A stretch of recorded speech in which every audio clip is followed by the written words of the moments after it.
अटल जी ने सौदेबाजी का रास्ता नहीं चुना, संविधान के सम्मान का रास्ता चुना और 13 दिन के बाद इस्तीफा देना स्वीकार कर दिया। ये ऊंचाई है हमारी लोकतंत्र के। खरीद फरोख्त तब भी हो सकती थी, बाजार में माल तब भी बिकता था। और ये कांग्रेस पार्टी, उनको तो संविधान शब्द भी उनके मुंह में शोभा नहीं देता है। इसलिए जो अपनी पार्टी के संविधान को नहीं मानते हैं, जिन्होंने अपनी पार्टी के संविधान को कभी स्वीकार नहीं किया है, क्योंकि संविधान को स्वीकार करने के लिए एक लोकतांत्रिक स्पिरिट लगता है जो जिनकी रगों में नहीं है। सत्तावाद और परिवारवाद भरा पड़ा है। अब आप देखिए जो कैसी शुरुआती कितनी गड़बड़ हुई है। मैं कांग्रेस की बात कर रहा हूं। 12 कांग्रेस की प्रदेश की कमेटियों ने, 12 प्रदेश कमेटियों ने सरदार पटेल के नाम पर सहमति दी थी। नेहरू जी के साथ एक भी कमेटी नहीं थी, नॉट अ सिंगल। संविधान के तहत सरदार साहब ही देश के प्रधानमंत्री बनते हैं, लेकिन लोकतंत्र में श्रद्धा नहीं, खुद के संविधान पर विश्वास नहीं, खुद के ही संविधान को स्वीकारना नहीं, और सरदार साहब देश के प्रधानमंत्री नहीं बन सके और ये बैठ गए। जो लोग अपनी पार्टी के संविधान को, जो लोग अपनी पार्टी के संविधान को नहीं मानते, वो कैसे देश के संविधान को स्वीकार कर सकते हैं।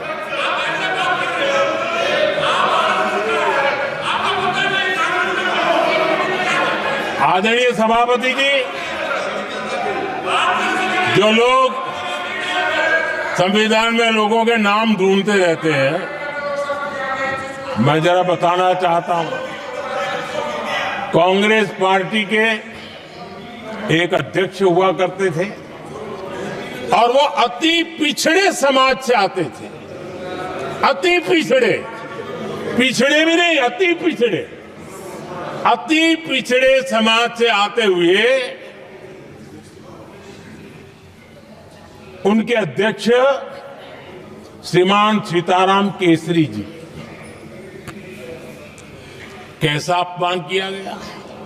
कहते हैं बाथरूम में बंद कर दिया गया, उठा करके फुटपाथ पर फेंक दिया गया। अपनी पार्टी के संविधान में ऐसा कभी नहीं लिखा गया, लेकिन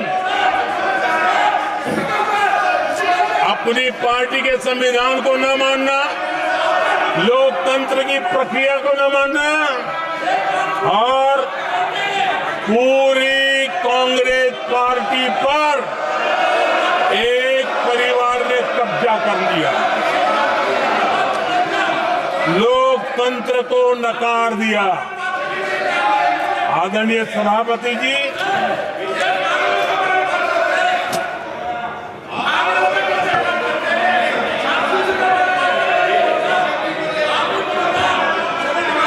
तो आपके सदस्यों ने क्या क्या बोला था, ठीक नहीं है। आप जब सदन के नेता बोल रहे हैं तो सदन की मर्यादा को रखो, अच्छी परंपरा को बनाओ। संविधान के साथ खिलवाड़ करना,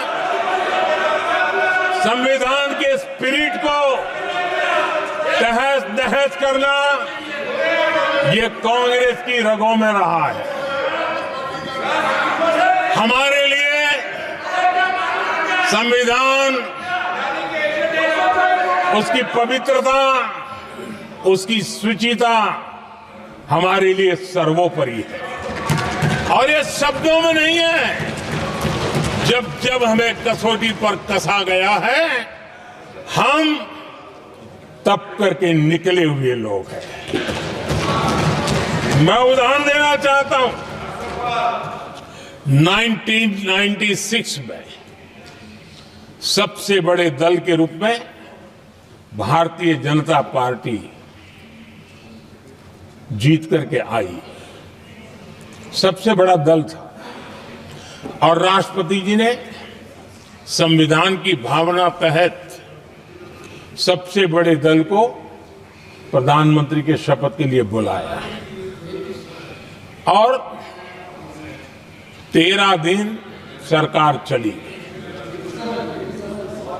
अगर हमें संविधान के स्पिरिट के प्रति हमारा भावना न होती तो हम भी ये बांटो वो बांटो, ये दे दो वो दे दो, इसको डिप्टी पीएम बना दो, इसको ढिकना बना दो, हम भी सत्ता सुख भोग सकते थे। लेकिन अटल जी ने सौदेबाजी का रास्ता नहीं चुना, संविधान के सम्मान का रास्ता चुना और 13 दिन के बाद इस्तीफा देना स्वीकार कर दिया। ये ऊंचाई है हमारी लोकतंत्र की। इतना ही नहीं,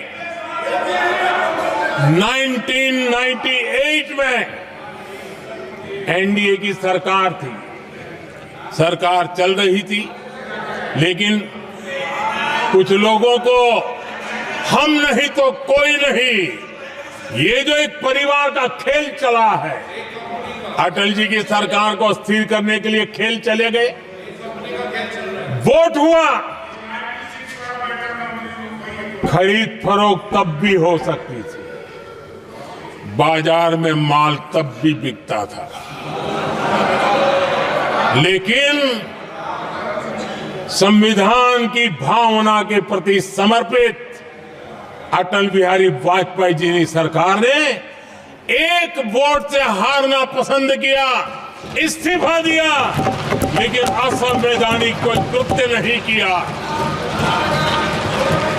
ये हमारा इतिहास है, ये हमारे संस्कार है, ये हमारी परंपरा है। और दूसरी तरफ अदालत ने भी जिस पर थप्पा मार दिया,